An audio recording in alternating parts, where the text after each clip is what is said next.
하나님의 말씀 보겠습니다. 창세기 11장 10절에서 26절까지 10절에서 26절. 셈의 족보는 이러하니라. 셈은 백세 곧 홍수 후 2년에 아르박삿을 낳았고 아르박삭을 낳은 후에 500년을 지내며 자녀를 낳았으며 아르박삿은 35세에 셀라를 낳았고 셀라를 낳은 후에 403년을 지내며 자녀를 낳았으며 셀라는 30세에 에벨을 낳았고 에벨을 낳은 후에 403년을 지내며 자녀를 낳았으며 에벨은 34세에 벨렉을 낳았고 벨렉을 낳은 후에 430년을 지내며 자녀를 낳았으며 벨렉은 30세에 르를 낳았고 루를 낳은 후에 209년을 지내며 자녀를 낳았으며 르는 32세에 수룩을 낳았고 수룩을 낳은 후에 207년을 지내며 자녀를 낳았으며 수룩은 30세에 나홀을 낳았고 나홀을 낳은 후에 200년을 지내며 자녀를 낳았으며 나홀은 29세에 데라를 낳았고 데라를 후에 119년을 지내며 자녀를 낳았으며 함께 읽겠습니다. 데라는 70세에 아브라함과 나홀과 하란을 낳았더라. 아멘.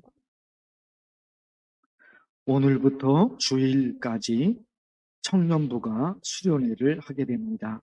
청년부 위에서 기도해 주시기 바랍니다. 노아의 세 아들 셈, 함, 야벳 중에 셈의 족보가 오늘 말씀입니다.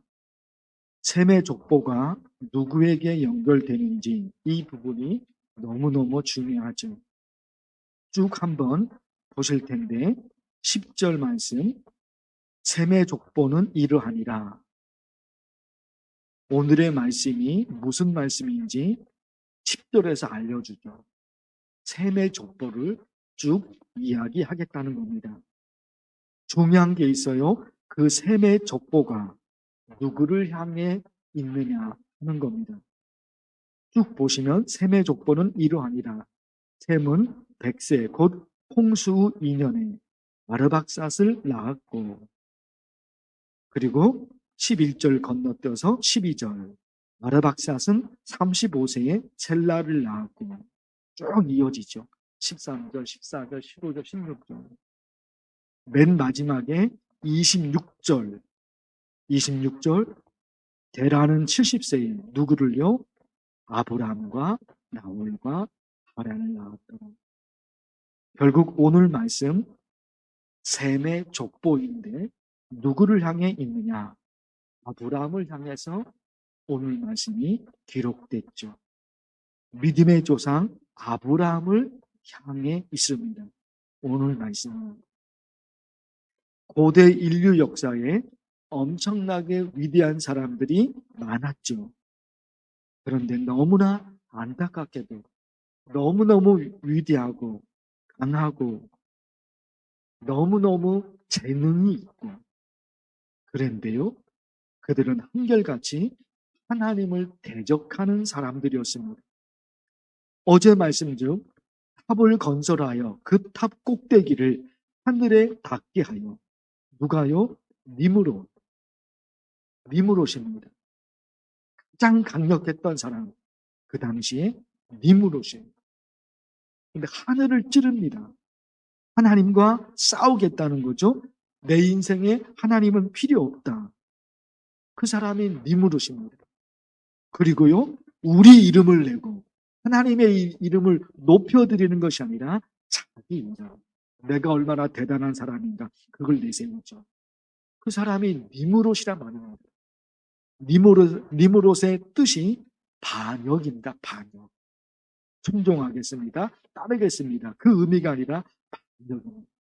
누구를 향해 반역을 하는 거예요? 하나님을 향해서 반역합니다. 창세기 6장에 누가 또 있습니까? 네피림이 있습니다. 네피림. 거부하는 거예요, 하나님. 니므롯, 네피림. 하나님이 필요 없다는 거죠. 그렇게 흘러가는 세상 역사 속에서 하나님은 노아 홍수 심판 이후에 노아처럼 하나님만 섬기는 하나님의 백성들을 기대하신 것이죠. 이런 하나님의 뜻을 위해 하나님이 선택하신 사람이 아브라함입니다.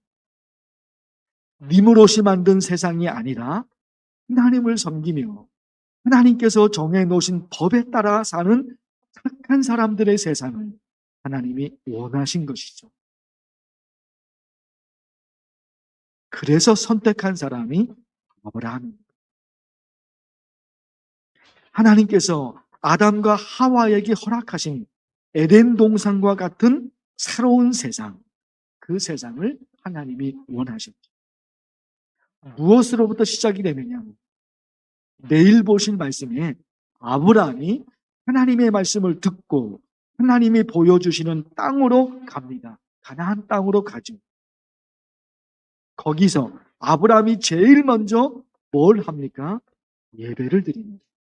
들어보십시오. 여호와께서 아브라함에게 나타나 이르시되 내가 이 땅을 내 자손에게 주리라 하신지라. 자기에게 나타나신 여호와께 그가 그 곳에서 제단을 쌓고, 그 당시는 제단이었죠. 지금으로 얘기하면 여호와께 그가, 아브라함이 그곳에서 예배를 드렸고, 그리고 또 보세요.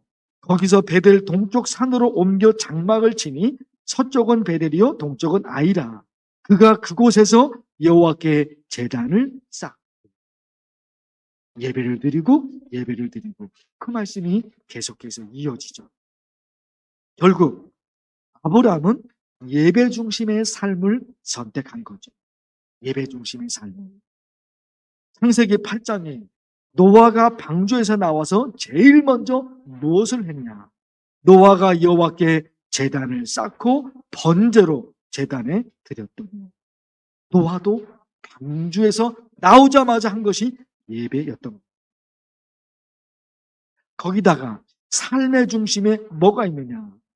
창세기 말씀이 아니라 에스겔서 말씀으로 넘어가면 하나님이 에스겔에게 환상을 보여주셔요. 성전에서 물이 흘러나와 바다로 들어가는데 성전에서 흘러나온 물 때문에 모든 게 되살아나죠. 성전에서 흘러나온 물 때문에 모든 게 되살아납니다. 하나님의 은혜와 하나님의 축복이 어디서 시작이 되느냐? 성전에서 시작돼요. 에스겔서 48장에는 어떤 말씀이 있을까요?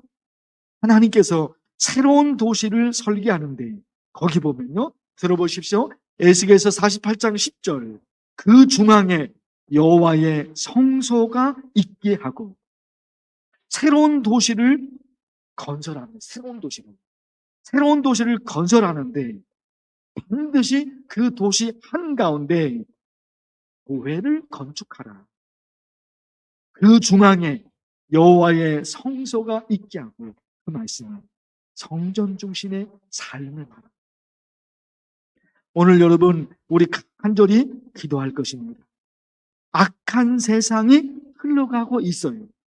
거기서 하나님은 하나님의 법에 따라 착한 사람들의 세상이 되기를 하나님이 원하셨죠. 그래서 아브라함을 선택하십니다. 그래서 그 아브라함이 어떻게 살아갑니까? 하나님께 예배를 드리며, 예배 중심의 삶, 성전 중심의 삶, 하나님 말씀의 중심의 삶, 거기에 모든 것을 걸어갑니다. 저와 여러분도 그런 삶을 결단하고 살아가는죠. 예배 중심의 삶, 그리고 성전 중심의 삶, 그리고 하나님 말씀 중심의 삶. 그래서 교회를 소중히 여기며, 성전을 소중히 여기며, 하나님의 말씀을 소중히 여기며, 예배를 소중히 여기며 그렇게 사는 거예요. 시편 83편에 그 신앙으로 사는 사람들에게 하나님은 어떤 은혜를 약속하셨을까요? 시편 84편. 그들이 눈물 골짜기로 지나갈 때에 그곳에 많은 샘이 있을 것이니 이른 비가 복을 채워주나이다. 그들이 눈물 골짜기로 지나갈 때, 그렇죠. 하나님을 믿는 저와 여러분도 눈물 골짜기를 맞을 때가 있지요. 그런데 오직 하나님을 바라보고 하나님 중심의 삶, 성전 중심의 삶, 예배 중심의 삶, 말씀 중심의 삶, 그렇게 살려고 발버둥을 치는 거예요. 그런데 시편 83편은 그런 성도들에게 하나님이 이런 은혜를 주신다고 약속하셔요. 그들이 눈물 골짜기로 지나갈 때에 그곳에 많은 샘이 있을 것이며 이른 비가 복을 채워 지나요.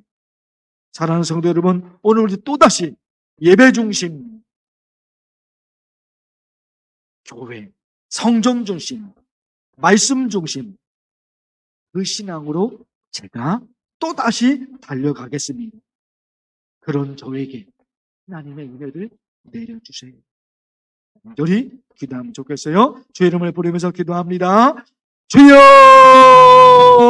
하나님 아버지, 이 새벽에도 저희들을 불러주시고 오직 성전 중심의 삶, 예배 중심의 삶, 찬양 중심의 삶, 하나님 말씀 중심의 삶, 그 삶으로 살아가시고 저희들에게 그 마음을 주시니 감사합니다. 교회가, 성전이 얼마나, 하나님의 말씀이 얼마나, 예배가 얼마나 좋은지, 기도가 얼마나 좋은지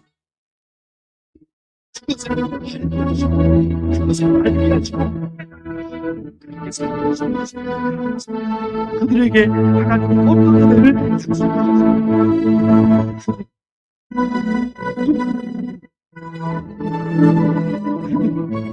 눈물